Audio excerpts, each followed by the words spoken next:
Good afternoon, everyone. It's not an easy task to chair a session immediately after the launch in the spring weather. Particularly, we have a drink that called iron. It's very making you sleepy once you drink it. So, but we have a good composition of the panelists here, and I'm very excited to chair this panel. Of course, we have limited period of time. We have 1 hour. So for every panelist, particularly for those who have slides to show, I would like to ask them to keep time limits for 10 to 20 minutes, 10 to 12 minutes for the first round, and we may have some times for questions at the end of the session. Let's start with Professor Fabio Caffio from Italy. He is the retired legal Italian Navy, and also he has been advisor for Ministry of Foreign Affairs for since 2011 that he has been retired as a Navy officer. He also is now the adjunct professor in geopolitics and law in the University of Bari. You are welcome to have your presentation here. Okay, many thanks to all that invited me here. It's a great pleasure to be in this framework to discuss arguments that I know very well. And since I am Italy, let me say that my nations had in the past a strict relation with the other basin, maritime basin, like the Red Sea. As you remember, Venice was linked to the Red Sea, to the Sublime Porta. Ambitions that is an enlarged area of the southeast. So concerning the history, I have to remember that Roman considered the sea as a common, a good common.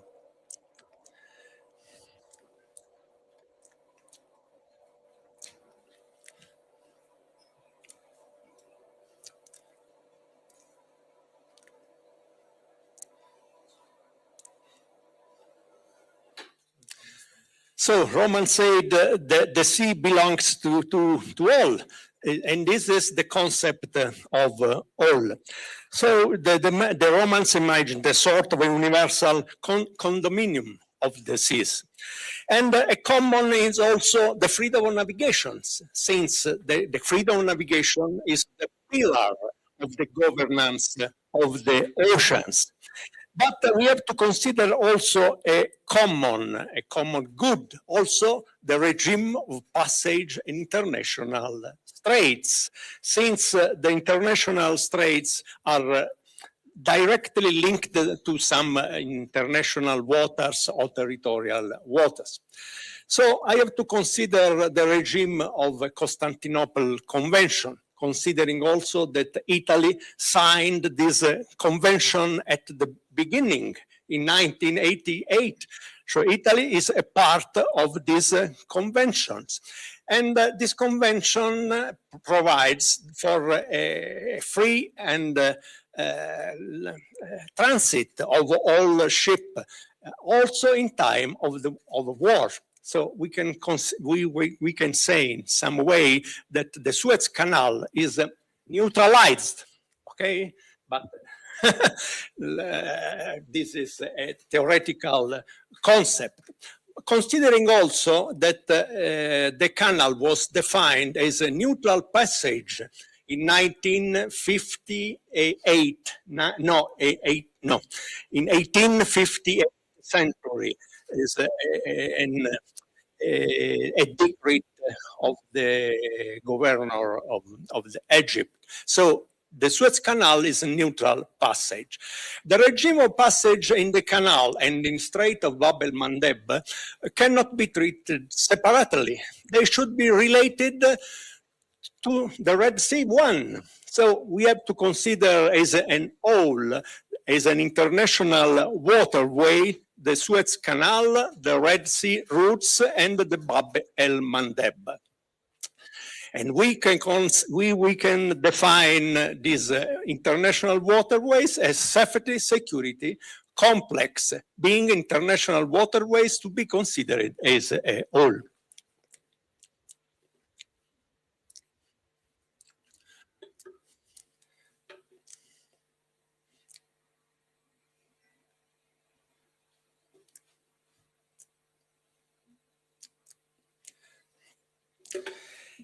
We have to consider the geographical nature of the Red Sea, since the Red Sea is a semi-enclosed sea under the UNCLOS conventions. And the Article 123 provides that the riparian states of the semi-enclosed sea should cooperate with each other in the exercise of their rights and in the performance of their duties. Like the free and safe navigation is a matter of cooperation.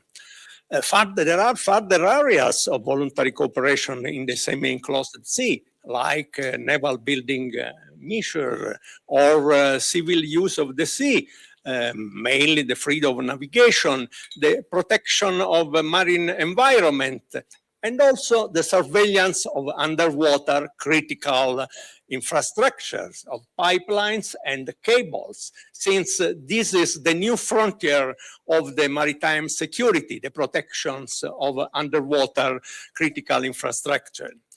In my view, a declaration could be useful, a declaration between all the riparian states of the Red Sea could be useful in order to clarify the legal framework of this sea and also the regime of transit in the Strait of Bab el-Mandeb. You have to consider that the regime of transit in the international straits is a matter of study, discussion in the university at academic level. So, because there are many studies concerning this argument. But what we need, I think, is a document in which we can clearly read the regime that applies in international straits. And international straits doesn't belong completely to the riparian states, because they belongs also to international community. Only for international straits, and international straits is a category different from other one. There are rights of riparian states and rights of the flag state, foreign flag states. And I think that the rights of other states are a superior level. Let me say this. So I think that in a document, in an international declaration made by all riparian states, we can say that the regime of Bab el-Mandeb is under the UNCLOS, and the Bab el-Mandeb is linked to the Suez Canal. Since without Bab el-Mandeb, the Suez Canal cannot be open to everyone. It cannot be neutral. Let me say finally that some years ago, a diplomat proposed to assign a neutral character to Bab el-Mandeb. Okay, but I think that this needs a convention like Montreux Convention to assign to Bab el-Mandeb a neutral character. Okay, so this is not easy to do, but a declaration could make clear which is the reality of this strait for the international community. So Finally, let me say that Italy is a great experience in the governance of the Adriatic Sea. As you see, the Adriatic Sea is not different from the Red Sea. Is a semi-enclosed sea linked to international waters by a narrow channel, the Stretto, il Canale di Otranto. Okay? And in 2000, Italy organized a conference between all the riparian states of Adriatic, signing a declaration that I can provide to you, this declaration. And later, on the basis of this declaration, a lot of agreement, bilateral agreement, well stipulated between Italy, between Croatia, between Slovenia, Albania, Montenegro, Greece, for routes, for SAR zones, for SAR zone and for VTS system in order to control the maritime traffic. Also, there is an initiative aimed to make the cooperation between navies in the framework in non-military activity of the navies. You have to consider that in some way navies play a role not different from Coast Guard, okay? In the field of humanitarian assistance, disaster relief, anti-pollution, and search and rescue. So finally, I would like to say you that Italy approved a law concerning the protection of underwater infrastructure. This is the number of law. In this law assigns to Italian Navy the power to control the underwater and to intervene by enforcement actions in cases of attack to cable and pipeline.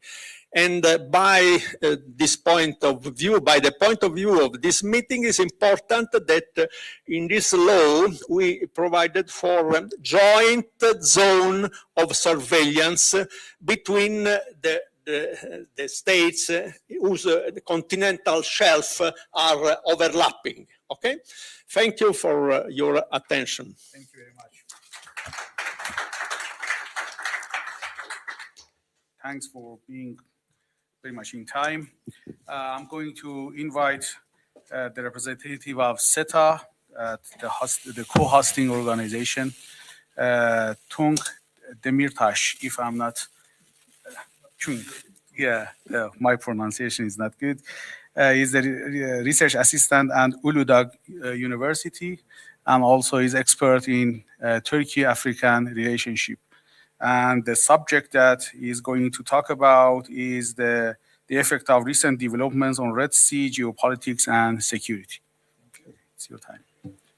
Thank you, Mr. Chair, and welcome again to SETA. So, yes, Red Sea is very important geography at these days, especially. So, today, when I talk about Red Sea security, I'm not only talking about the sea basin, I mean the Red Sea basin. So I am also talking about one of the most critical arteries of the global system. So the Red Sea is no longer only a field of regional competition. The energy security, global trade, digital communication, military mobility, and port investment, submarine cables, and the great power rivalry are now concentrated around this region. So the current Iran-US-Israel war has once again placed maritime security at the center of the global politics. The tension in Strait of Hormuz clearly shows how fragile energy markets are, but the issue is not only about the Hormuz. So every crisis is Hormuz can also affect Bab el-Mandeb, and it also affects Suez and the Gulf of Aden and Eastern Mediterranean, and of course, global supply chain. For this reason, we shouldn't look at the maritime security only through the warships, ports, trade routes, but also we should also look at the choke points, transit routes, and strategic flows. After COVID-19, we all remember that the weakness of global supply chains became more visible. The US-China trade war as well, the increasing logistic cost, and the grounding of the evergreen ship. We all remember, it's very fresh in our minds, I think, in the Suez Canal showed us one of the important facts. The global system depends on a few critical transit positions or points in the map, in the global map.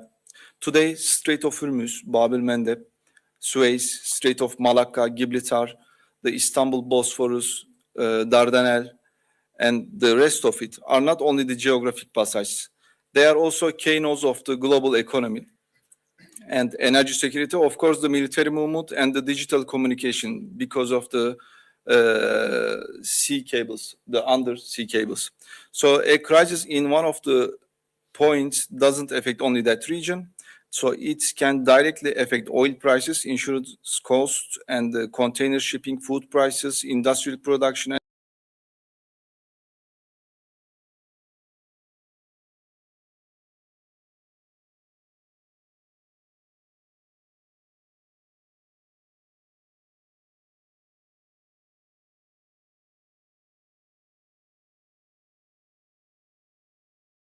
Finance, banking systems, and operations, also the communication systems depends on that cables, the submarine cables.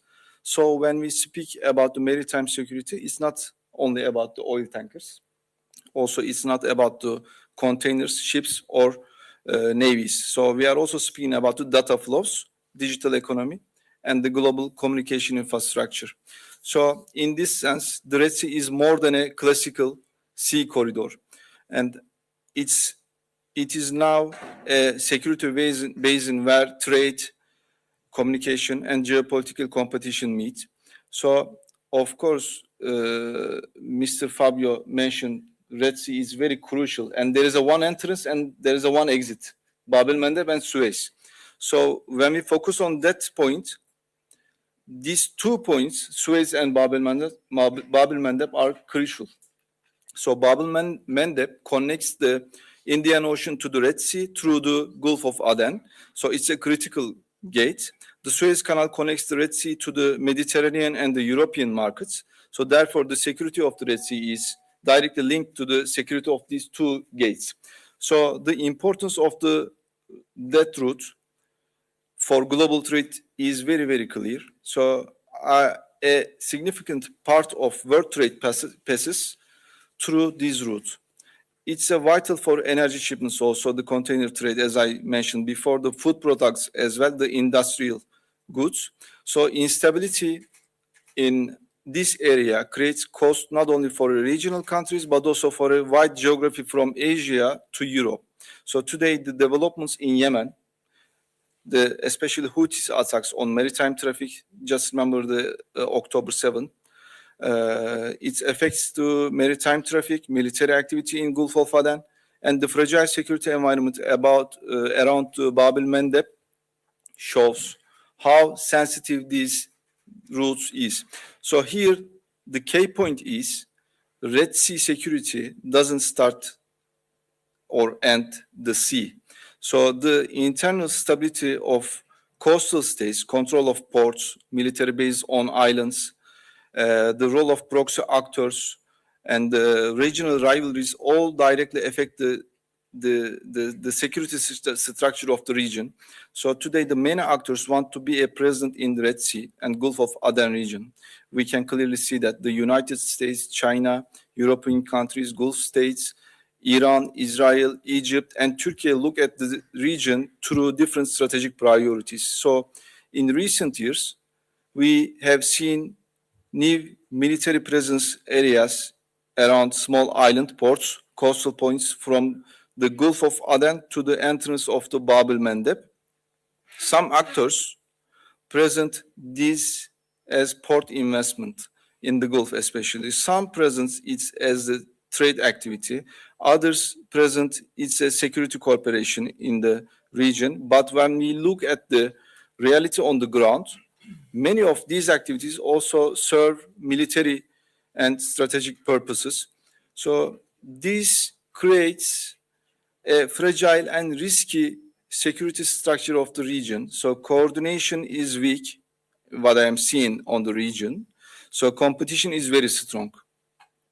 On the contrary, instead of the common security, we see a struggle for the influence. And Saudi Arabia also, I am looking from the African side to the Red Sea, but across the sea, there is a Saudi Arabia reality. So it's very important also for the region. So the rivalry in the Gulf, I mean, especially between Saudi Arabia and United Arab Emirates, we can clearly see that at these times as well.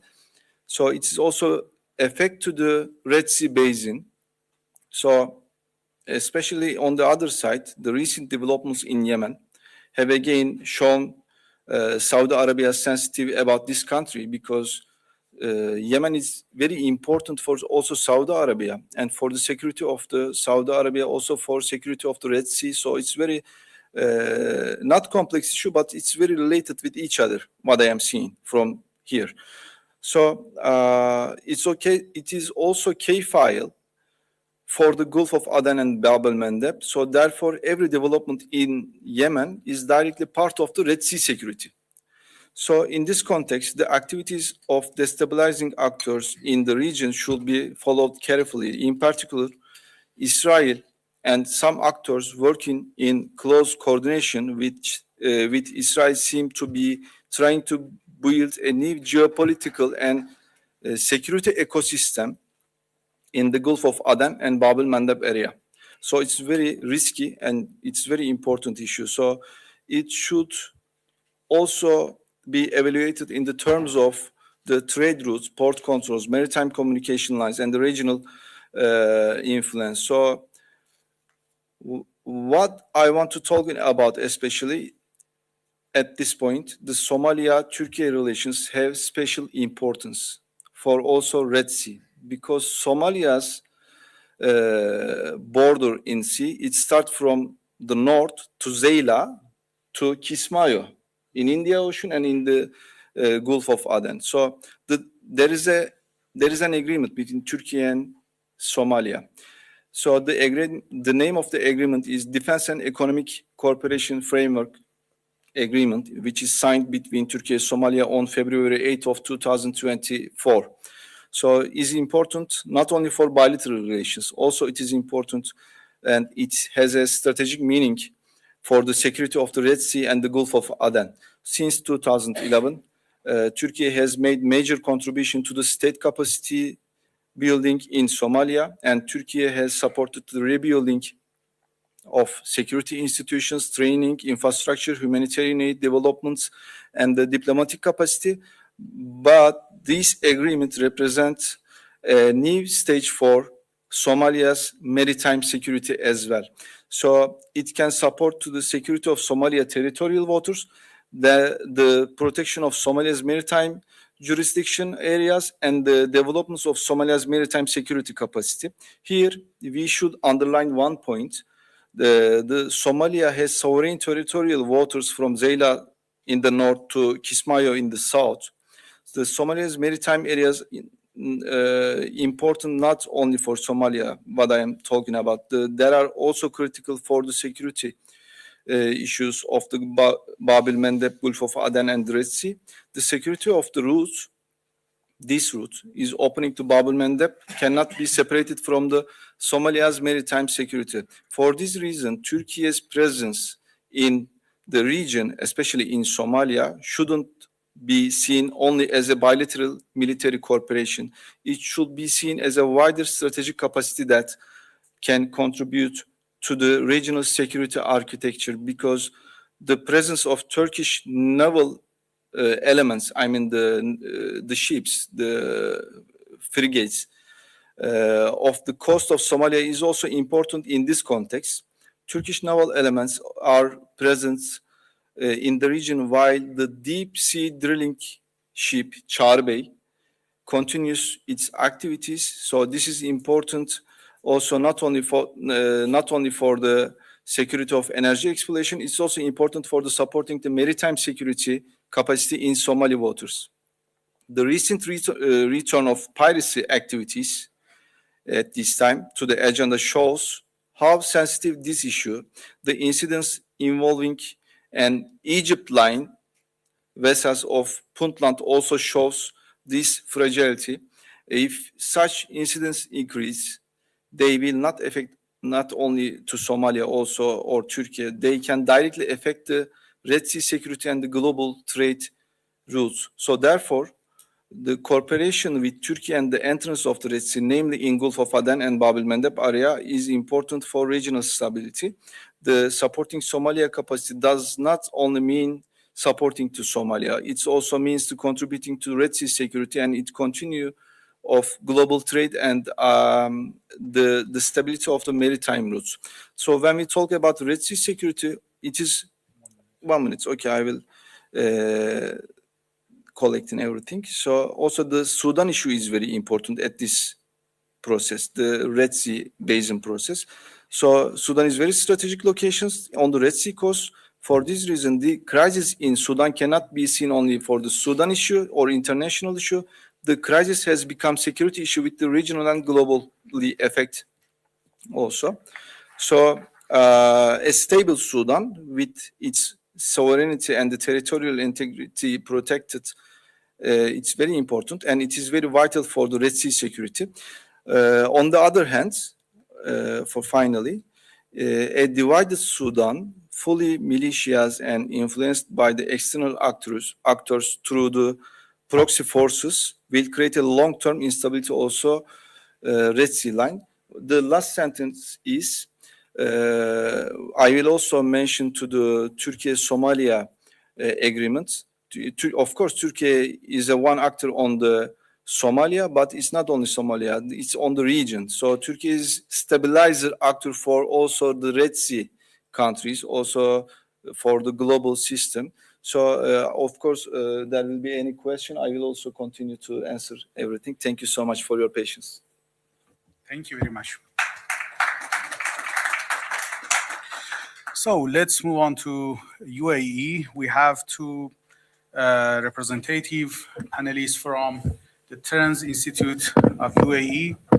The first one is Serhat Kubuklu, if I'm not mistaken in pronunciation. Yes, thank you. Just I have been told by Dr. Ayman that we have 12 minutes for both presentation. Okay. Serhat has been graduated from in master degree from the university that I have been graduated from, Yes, Edinburgh good University. coincidence, So yeah. we have some educational roots.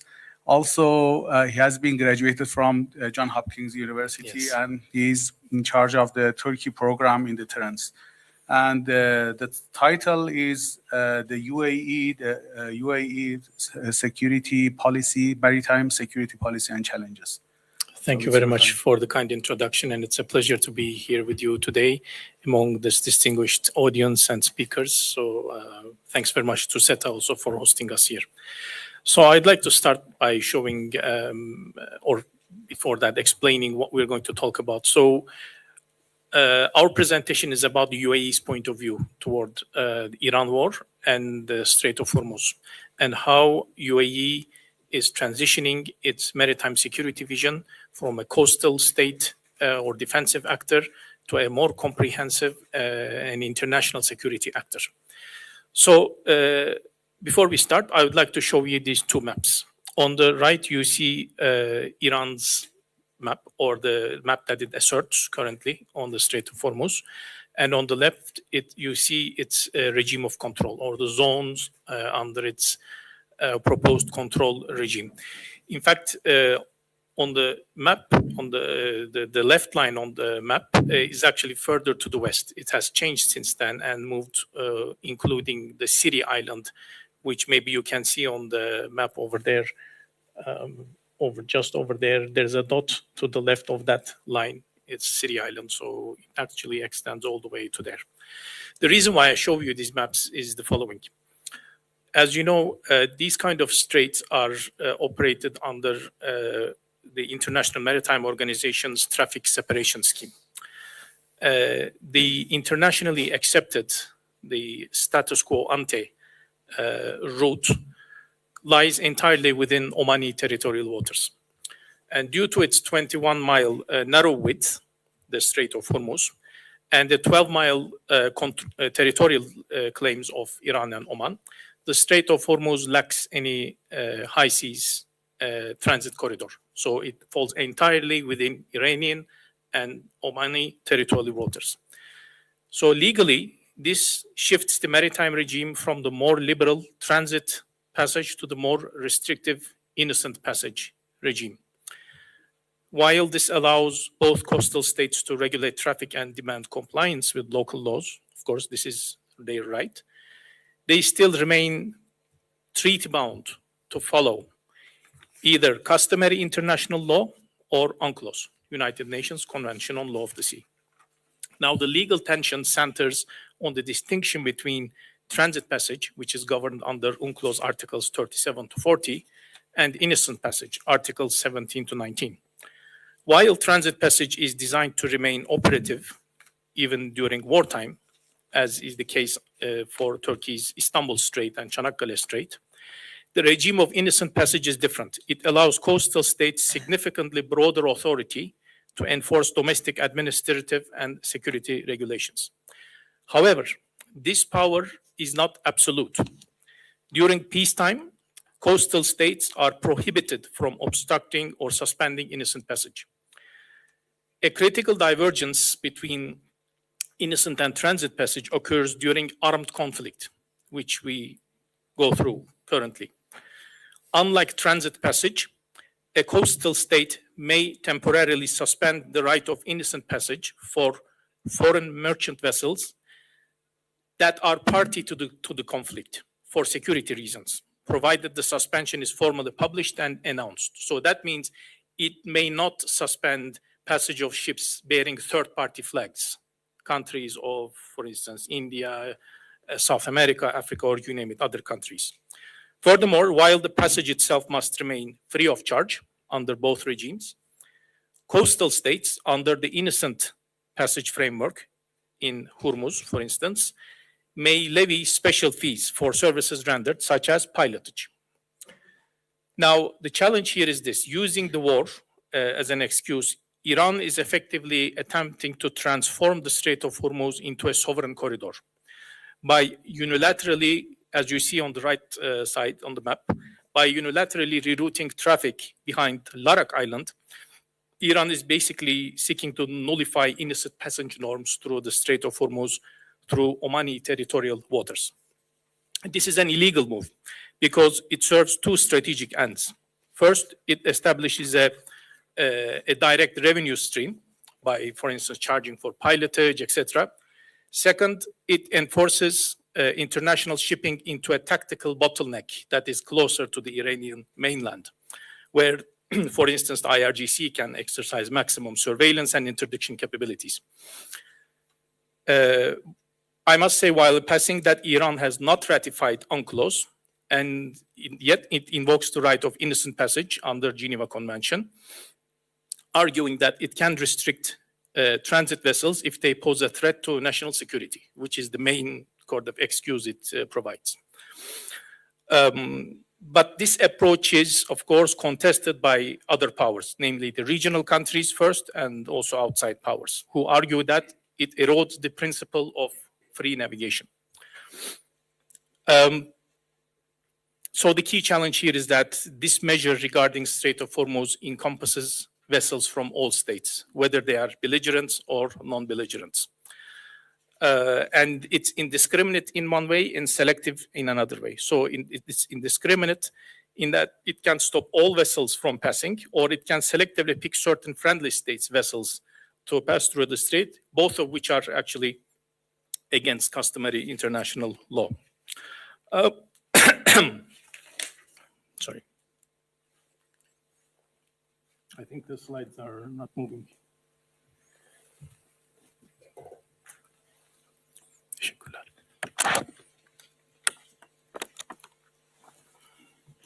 So the main question for our research was, how does the Iran war influence UAE's maritime security policy connectivity and trade partnerships in the context of all this new circumstance surrounding the Strait of Hormuz.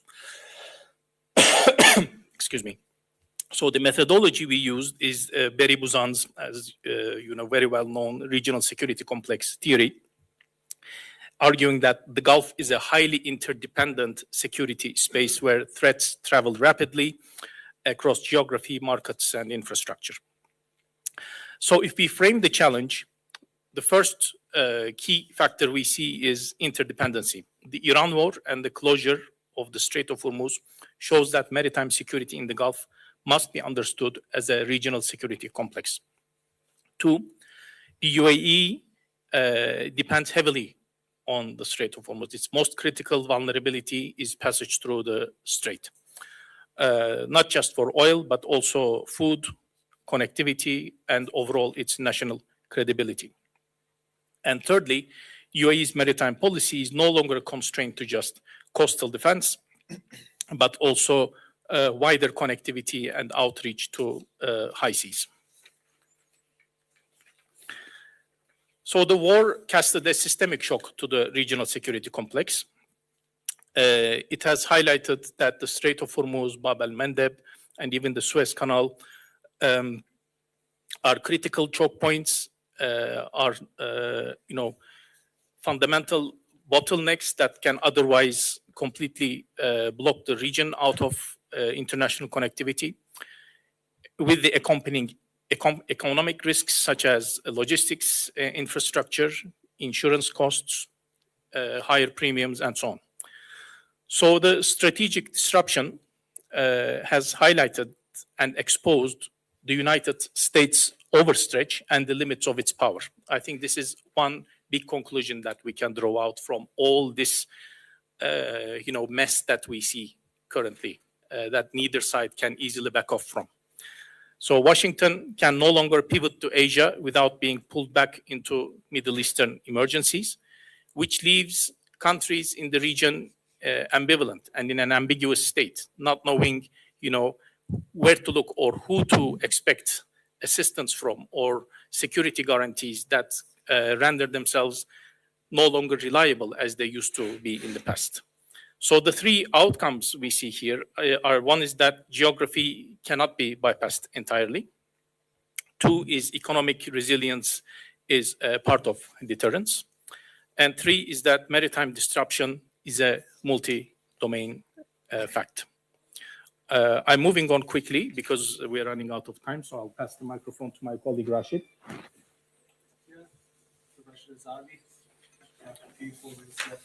Thank you. And thank you, Dr. Sarhat. So the framework that we have put is based on defense and partnerships. So the UAE is not seeking maritime hegemony.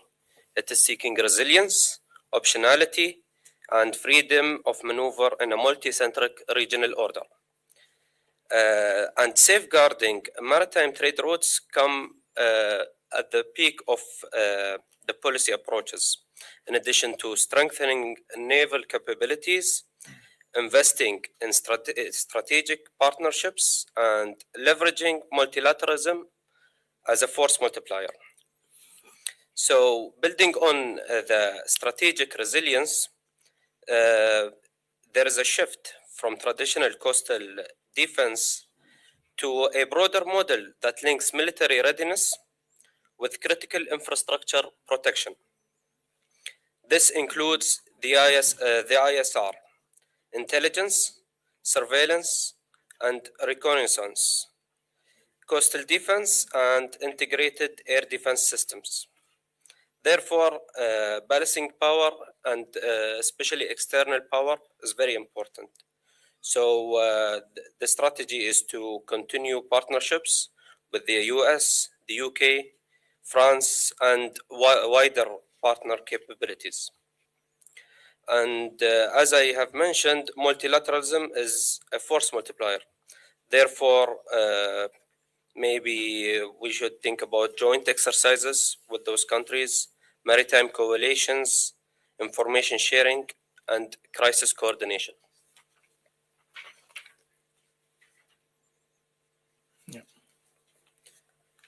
So in terms of multi-alignment, the war has intensified the Gulf's security dilemma, whereby the quest to increase their own security creates anxiety for both sides and leaves them less secure. It creates fear, produces tit-for-tat behavior, and a spiraling of regional arms race. In a classic prisoner's dilemma outcome, leaves both sides worse in the end. So the UAE's maritime security cannot be separated from multiple things. Iran's ability to threaten Hormuz and Gulf's infrastructure, Houthi attacks in the Red Sea and Bab el-Mandeb, and the Israel-Iran-US escalation, and the US's selective re-engagement and strategic overstretch. And in addition to rising middle power roles such as Türkiye, India, Pakistan, and China. Therefore, regional realignment is needed. So the Gulf is moving from a US-anchored security order toward a more multi-centraled system. The US remains indispensable in hard security, but no longer is sufficient as the sole pillar of order. Washington remains the top partner, but its role has shifted from hegemonic stabilizer to selective balancer. The middle power stabilizers. For example, we have the UAE-India partnership. It anchors stability through connectivity and trade rather than just coercion. Defense industrial ties with Israel allows the UAE to diffuse risks and prevent over-reliance on a single guarantor over the long term. As for the strategic engagement with BRICS, China, and South Korea, it provides a pillar of diversification that prevents the UAE from being trapped in the rigid BIAC structure. Thank you very much.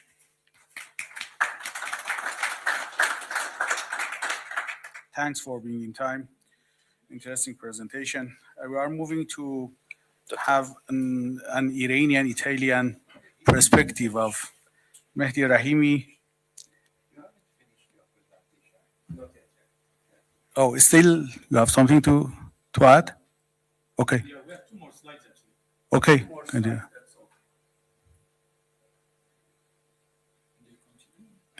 Yes, if you are interested.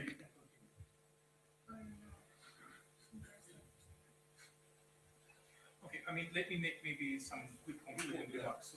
Okay. I think the maritime security outlook centers on 3 main things. One is that maritime security is now also about strategic resilience.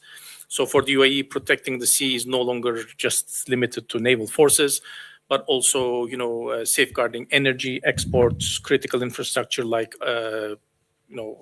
digital infrastructure on the seabed, pipelines and cables and so forth. And 2 is that Hormuz, no matter what, will still remain as the Gulf's,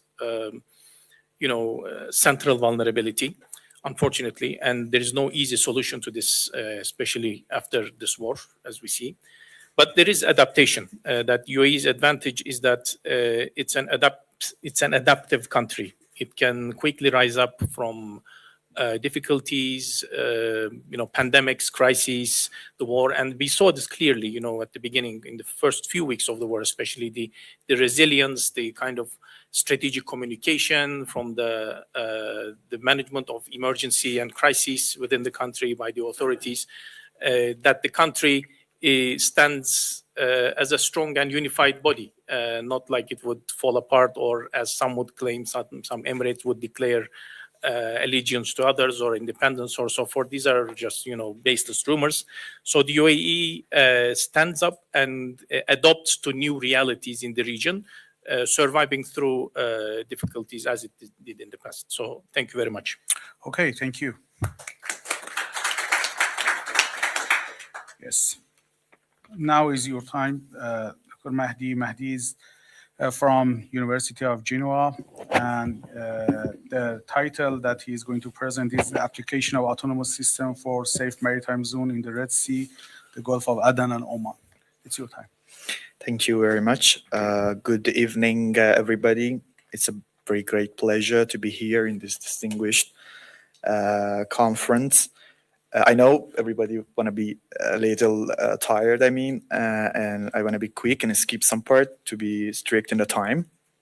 As you can see in the slides, the presentation is about the application of the artificial intelligence and autonomous systems to have a safe maritime zone, which is kind of a technical look on the issue and also institutional and a little bit legal one. The first question is, why do we need an institutional and technical shift in our region? I mentioned 4 reasons. The first one, which is mentioned by our distinguished speakers a lot, about trade, about energy, about data connectivity. But the other part is a new evolving threat that also a development, not just a threat, that we are facing in a new international order, which is about data overflow, many defense system and also the shipping companies, the let's say private one and the public one facing an overwhelming with lots of data by radar, satellite, and AIA's data. At the same time, we are facing in a war, for example, between Ukraine and Russia, and also in our region, a mass use of drones, missiles, unmanned surface vehicles, and also intelligentized attack, electronic warfare, and also piracy and harassment, which was mentioned. And at the last part, the framework that are still we have in international order, and specifically in our region, is kind of outdated, which I'm going to explain it a little more. The thing that I want to mention is that how can we fill this gap between the technical evolving, technical development, and also the institutional framework in the region, and also the legal point of view. Because before the technical issue, we know that it's a matter of politics and it's a matter of regional order and cooperation at first. I tried to propose a 3-pillar framework, which I call it a regional, let's say, maritime council, which can be a collaborative surveillance area. As I mentioned, it's not just technically looking at the issue, but also technically, institutionally, legally, and also a human and AI interaction, which is very important. Because the maritime sector is a kind of traditional one, which needs a lot of, let's say, education. At the first step, technical pillar. To be a little more deep and look at it with a technical, let's say, perspective, we have drones and USVs attacks. What happened? The challenge is that we face cognitive overload. I'm sorry, I want to... The problem of the slide. I think can you switch it off. Yes. Yeah, I think this is it, yeah. Okay, this one. Yeah. We have the cognitive overload, which means that human crewed system face cognitive overload when they attempting to track and engage multiple high-speed, small signature target, which we can see in the region now when they targeted by dozens of drones and missiles. And also, this is correct for the military aspect, and also at the same time for the economical ships and trading. The response could be, I just want to mention and do not want to go into details because it's going to be a little boring, maybe too much technical, but we can have autonomous surveillance mesh, which is a large language model based technique, which can utilize AI-driven sensor fusion to identify drone signatures at the edge of launching and providing early warning to the entire regional network. That could be a solution. Also, we face a piracy and harassment, and the challenge in the piracy and harassment and armed robbery in the region is that it leads to cognitive fallacy because we have fishing in the region, we have some small private, let's say, vessels, which may be confused and blended with the piracy activities. The response can be behavioral-based detection. AI system can utilize historical incidents before and real-time neural network to distinguish between legitimate activity and the hostile maneuvering to analyze the activity of, let's say, small vessels. The third new threat is about large-scale accident which may happen, which is about environmental safety. We have risk of large-scale accident in environmentally sensitive corridors like between Persian Gulf and Gulf of Oman in the Strait of Hormuz or Bab al-Mandab, which can be strategically demanding as a kinetic attack, like collisions and spills we have, which needs a rapid recognition, for example, for the poisonous liquids or for oils, for example. The response could be a digital twin. I know in United Arab Emirates, they are trying to use digital twin in the ports. Also, it can be evolved into the whole region. By using digital twin, it can help incidents detection, lead simulation, and also impact assessment. And it helps for governance and for doing emergency action so quickly. And the last important technical pillar is about the automatic identification system, spoofing, and GPS jamming. We heard these days about ghost vessel tactics that are using for some illegal banned international activities.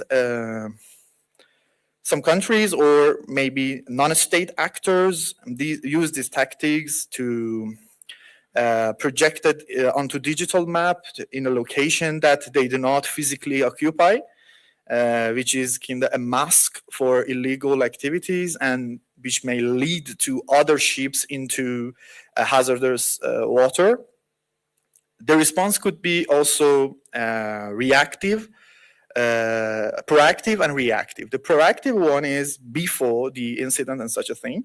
We can have a digital shield in the region, which can utilize a real-time anomaly detection layer by validating the integrity of all incoming navigational and training data to counter data poisoning. It's about data poisoning because they use this technique to deviate or kind of mask their activity. And we have also some post-incident or maybe, let's say, reactive measures that could be an autonomous black box system for the ships, which can help us to understand and see the response of the navigational decisions made during the accident by the autonomous system, by the crews, and by the enemies, and etc. to work on it on the future. Then we have institutional pillar, which I want to talk about the core mandates, the operational function, and the capacity building role of these, let's say, Maritime Council, which can be a coordinated share situational awareness across the region. 1 minute. Okay. So I'm not going into that much detail. And then I wanted to talk about the legal issue that we face because under UNCLOS, we have some legal point of view. We have some legal, let's say, gaps maybe, which need response, and this regional council can answer. It's about the definition of the ship, because these autonomous vessels have to be considered as a ship to have the right to innocent passage. And also we have the role of master. Who is the master if the autonomous system wants to work? This is also important because it's about the liability problem. If a case happened, who is responsible for the costs? And also we have duty of due regards, which should be taken into account. And also we have IMO mass alignment and also COLREG compliance, which should be taken into account. Because of the time, we cannot go into details. And the final step is that we can have a strategic policy roadmap, which can be start from institutional and regional cooperation, and then it can go to data standardization and cyber physical integrity, and at the third step, it's about workforce and technical transition. Sorry to be long. Thank you very much for your attention. So we started almost 10 minutes later than 2:30, so we have 5 to 6 minutes for a question and a. If you have any comment, question. Can I add something concerning the joint declaration, since I speak very shortly at the beginning? Yeah, it's your time. In my view, the joint declaration between the bordering state of Red Sea would be a non-binding document. So will be a diplomatic framework for further initiative. What I told you about the neutralization of the Strait of Hormuz, of Bab el-Mandeb, that was a proposal made some years ago. But you have to consider the status of Strait of Tiran, that under the 1979 peace agreement between Egypt and Israel under U.S. Tiran, no? Under 1979 convention, the wording is this: the parties consider the Strait of Tiran and the Gulf of Aqaba to be international waterways open to all nations for unimpeded and non-suspendable freedom of navigation and overflight.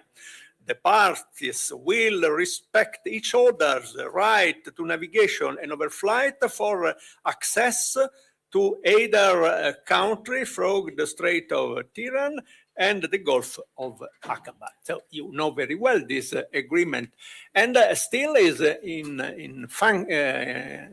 is a job, this agreement. And I will remember that Italian Navy is there since 1982 in the MFO, controlling the freedom of navigation. So I think that it will be difficult to make the same solution for Bab el-Mandeb. But I think that the wording of this agreement could be useful for a joint declaration, since the Strait of Bab el-Mandeb is a common good that cannot be closed. Okay. Thanks for complimentary comments. Any question or remarks, comments? Yeah, Dr. Ayman. Yes, thank you so much. I thank the speakers for their presentations. We've been speaking about models, and an obvious one which was referred to this morning is the Montreux. My question to the speakers is, what is the possibility of having a similar protocol for the Gulf region? And of course, devising a convention is one thing, but of course the biggest challenge is the implementation.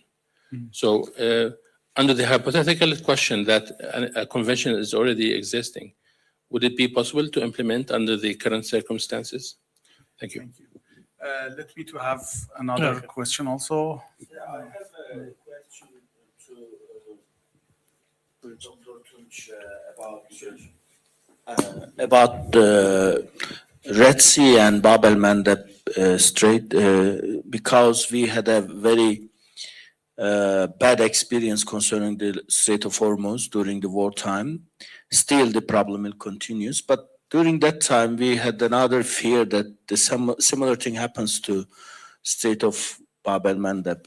Do you think that the same threat exists for that strait as well? I mean, is there any country that really want to block other than non-state actors? I know that non-state actors are threats in terms of blocking the international navigation there, but do we see any kind of similar threat, especially from the regional countries during a possible conflict? Thank you. Thank you. Maybe I would add a very short complementary question, maybe towards Professor Kafiou about in terms of such kind of the regional declaration or agreement, what would happen if something similar to what we experienced in the last few months happens? That some of the regional countries, they have provided some opportunities, space, land, their skies for some foreigners to attack some countries there. That this is not just regional issue, has been more internationalized because of such kind of the permission that has been happened, and we have been facing with such kind of the question. But the regime of a war is an exception to the normal regime of the law, and so we have to think to the normal situation. So in case of a war, applies another law. Serhat, you are Yeah, just to answer Dr. Ayman's question about applicability or taking Montreux Convention as a reference point to consider it for a possible settlement in the Strait of Hormuz. I mean, me, myself, as a fellow or a humble student of the realist school of thought, I believe that any international treaty or organization or a multilateral framework inherently reflects the power hierarchy in the system. So, Montreux Convention, as you know, places certain limits on the passage, the tonnage, the duration of stay, and the type of vessels that may enter through Turkish straits in and out of the Black Sea and the Aegean Seas. To apply the same or a similar framework, let's say, to the Strait of Hormuz and the Gulf, would inevitably attract immediate, pushback from the great powers. The first and foremost being the U.S., which until the war started used to house a major fleet, the Fifth Fleet in Bahrain. So think of that being dismantled and moved out of the Gulf. It's never going to accept it. So unless you can overcome some of these, power redistribution issues and how to enforce these mechanisms across the globe, I don't think it's well worth to even consider it as such, let alone, to bring it on the table. Thank you. Okay, thank you. Dr. Tunç. Thank you for the question, Professor Yücel. So I think there is a possibility, yes, but also no. So what Iran, US, Israel war teach the other actors in the global system, like Hormuz, all the choke points, all the canals in the sea. So it teach everybody can use the choke points as a card, a strong card. So one of the choke points is very crucial choke points is Bab el-Mandeb, of course. So who is around the Bab el-Mandeb? Which non-state actors? I mean, the Houthis. Shabab is not in the north, but also there's a Shabab reality in Somalia, but also Daesh in Puntland. But the Daesh presence in Puntland is far away from the Bab el-Mandeb, especially 250 kilometers far away. But if there will be any conflict or any crisis in the region, it also will affect the global trades as well. So they can block. They can block. But of course, there is another issue on Somaliland issue. It's very important for Red Sea. And it's close to Bab el-Mandeb. It's very close to Bab el-Mandeb. But Somaliland, yes, there is a one federal member of the state of Somalia, but there are, yeah, of course, there's an Isak clan in Somaliland, but under Isak, there are 7 sub-clans. But every sub-clans has, own authority in the or own region, like Avdal, like Hargeisa, like SSC Hatuma, or new name, the northeastern Somalia. So there's a instability in Somaliland as well. But the main problem is Husis, Shabab, Daesh, Somaliland issue, and Sudan crisis. And there is also another file in the region. There is a very good tie between Djibouti and Somalia. They are very strong capacity. They have very strong capacity with each other. Also, they are related with each other. The family lines.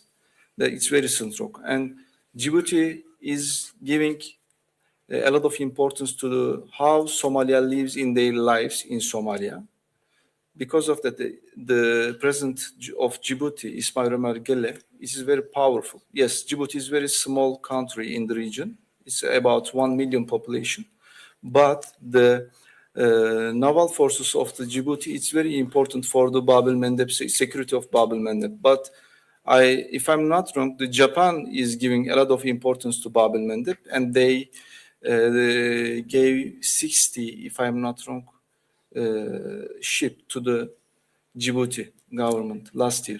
So there are a lot of countries in Djibouti, the bases, the military bases also. If there is any conflict or if some non-state actors want to block to Bab el-Mandeb, US is there, China is there in Djibouti, Saudi Arabia, Japan. There are 8 military bases and presence in Djibouti. But also across the sea, the Houthis are there.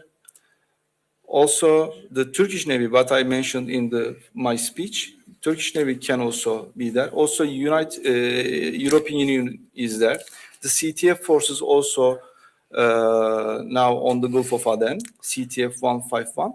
So, of course, there's a possibility if some countries or some actors threat to the territorial integrity of Somalia or Sudan or Eritrea, I don't know who, or Yemen. All actors can do something for their own interest or own security. That's why I am saying, yes, it's possible, but also it is very hard to control if there will be any crisis is occurring on the region. So nobody wants to do that, I think. Just to add, consider Egypt the situation. Of course. Ethiopia, also Egypt. The Suez Channel, and Egypt does not want that strait to be blocked by anybody. Yeah, and so considering that the Montreux Convention is a perfect model, and the Montreux Conventions is in force since 1 century, governed by your country, I can think that Egypt could be the Turkey of the Red Sea on the basis of the Convention of Constantinople. But I don't believe that because the Red Sea belongs to the Red Sea. countries. Yeah. So because of the Turkey, I think doesn't want. Yeah, I understand.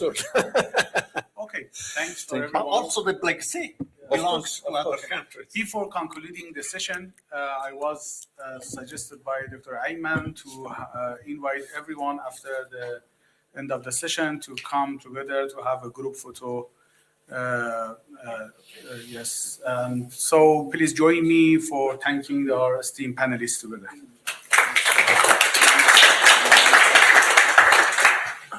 Here is good.